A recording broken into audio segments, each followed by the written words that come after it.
right, this is like something out of a movie plot.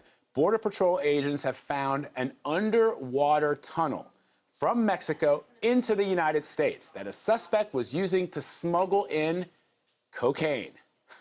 Julia Dahl is here with me. Julia, you know, I'm not even surprised because anything that the human mind can conjure to get something to somewhere else, they're doing these drug dealers. Yeah, I mean, Americans want drugs, and so they're going to get them in, They're going right? to get them in. Yeah. No matter what you put in place to stop them, there's going to be a way to do this. So what happened here? So what happened here is that back in April, Border Patrol agents were patrolling near Calexico, California, which is right on the Mexico-California border. They found a man soaking wet, wearing a wetsuit. They detain him, and nearby find 25 packets of vacuum-sealed cocaine. They also found a bunch of scuba gear, including a piece of equipment that recirculates divers' air so that while he's underwater, those telltale bubbles don't bubble up, so you know he can sort of surreptitiously swim through. So they kept searching, and they found that they were right near what's called the All-American Canal, right on the border of Mexico, and they found a tunnel, a 150-foot tunnel that connected the canal to a carport in a residence in Mexicali, Mexico. It was a rented home, and apparently drugs were put on a trolley in the tunnel, pushed underneath, and then a diver would retrieve them and get them out and give them to somebody on the other side in the U.S. Unbelievable. So what do we know about the suspect? The suspect is named Evilo Padilla Zapata. He is a Honduran native. He was living in Mexico, and he admitted, pleaded guilty, according to the U.S. attorney, said he, did smuggle these drugs in, and he faces 20 years in prison when he's sentenced in December.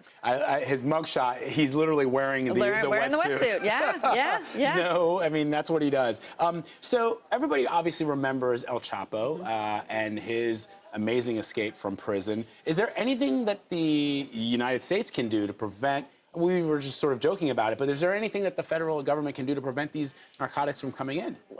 I mean, that's the million-dollar question, right? I spoke with some people at the Border Patrol, and they said that as the government has been beefing up people on the border, tunnels have become more popular because there's, a slightly more surreptitious way to get drugs and people and guns in from Mexico to the U.S.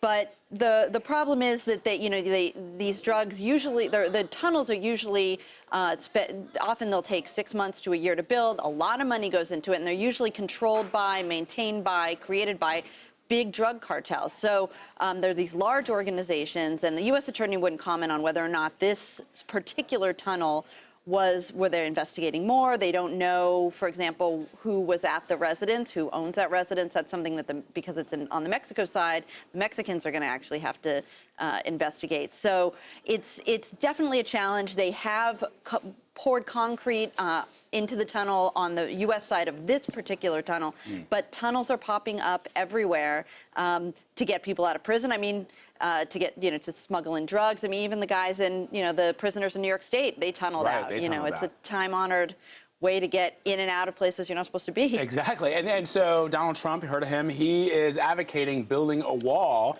in between Mexico and the United States to prevent undocumented workers from coming into the country. But even if you have a wall, it doesn't sound like any can be done. I mean, I don't know that, human ingenuity, again, there is a market for drugs. That's right. And they're going to, don scuba gear and dig tunnels to get it to us. Yeah.